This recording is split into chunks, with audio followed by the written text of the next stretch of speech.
Haman's story in the book of Esther isn't just ancient history, it carries lessons that are alive and relevant for us today.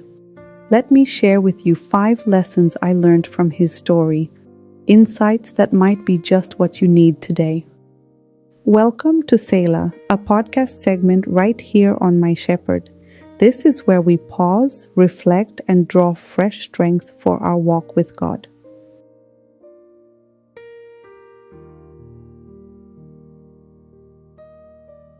Before we dive in, how are you really doing? Drop it in the comments. I'd really love to hear from you. When Haman's wife told him, "Since Mordecai, before whom your downfall has started, is of Jewish origin, you cannot stand against him. You will surely come to ruin." Esther 6:13. It was as though they were saying, if that person belongs to God, then nothing you do can stand against them.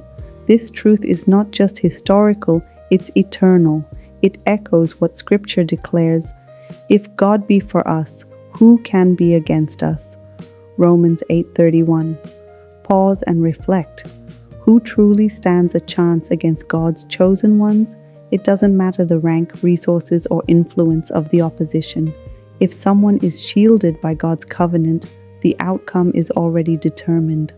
The first lesson is this: our assurance in God, your greatest assurance of victory and divine defense, is being a true child of God. When God has marked you as His own, He Himself fights for you. Think about it. If God did not withhold His beloved Son, Jesus, but gave Him as a ransom for your salvation, then what else would He withhold from you? Nothing.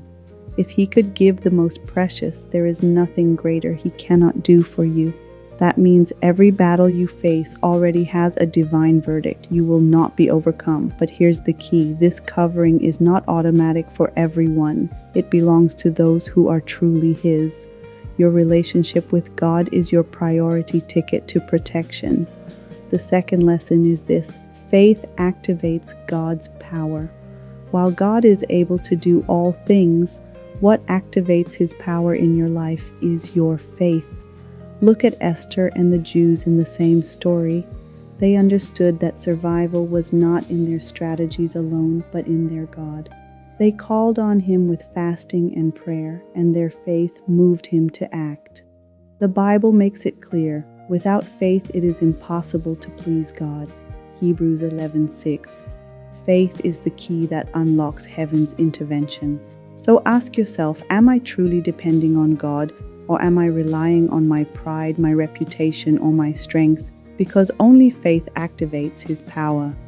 The third lesson is this: knowing when to step back. This is one of the hardest but most sobering lessons from Haman's story.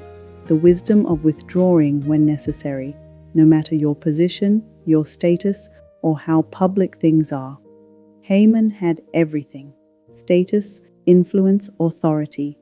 He had already issued decrees, set things in motion, and his pride was tied to the outcome. But when his wife warned him, he faced a critical moment. Would he humble himself, admit he was wrong, and reverse course, or would he press on for the sake of saving face? Sadly, he chose pride over humility. He refused to retract, and it cost him his life. And this is where many of us stumble. Pride whispers, "What will people think? What about my reputation?" But the truth is, there is no shame in retreating when retreating is the only path to survival. The fourth lesson is this: humility is the real victory. Sometimes victory doesn't look like winning the argument or pushing your agenda through to the end. Sometimes victory looks like humility. It looks like saying, "I was wrong, let me stop here." Haman's downfall is a lesson to us all. Don't let pride push you past the point of redemption. Know when to stop. Know when to retract. Know when to yield, even if the whole world has already heard your decree. Because in God's kingdom, saving face before people is nothing compared to saving your soul before Him. The fifth and final lesson is this: it's not always pride. Sometimes it's lack of discernment. Haman may not have thought of himself as proud in that moment, but he lacked the wisdom to realize that pressing forward was dangerous. Many times we fall into the same trap.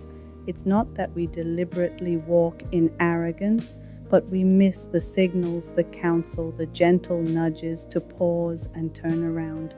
Discernment, not just humility, is what keeps us safe. Knowing when to step back is not weakness, it's wisdom. Let me recap the 5 lessons for you. Lesson 1, your true defense is belonging to God. Lesson 2, faith is the key that activates His mighty power.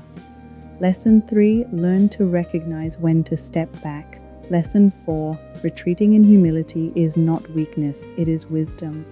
Lesson 5, discernment is just as vital as humility. I close with this: your true defense is belonging to God.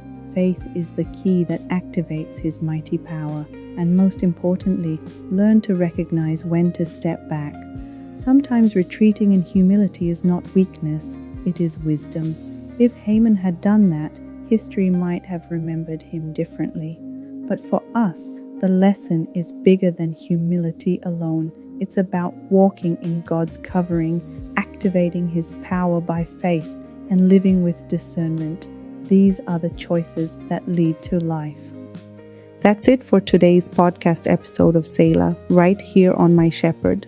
Share what stood out to you in the comments, and while you're here, check out more videos on the channel. Remember, God is for you.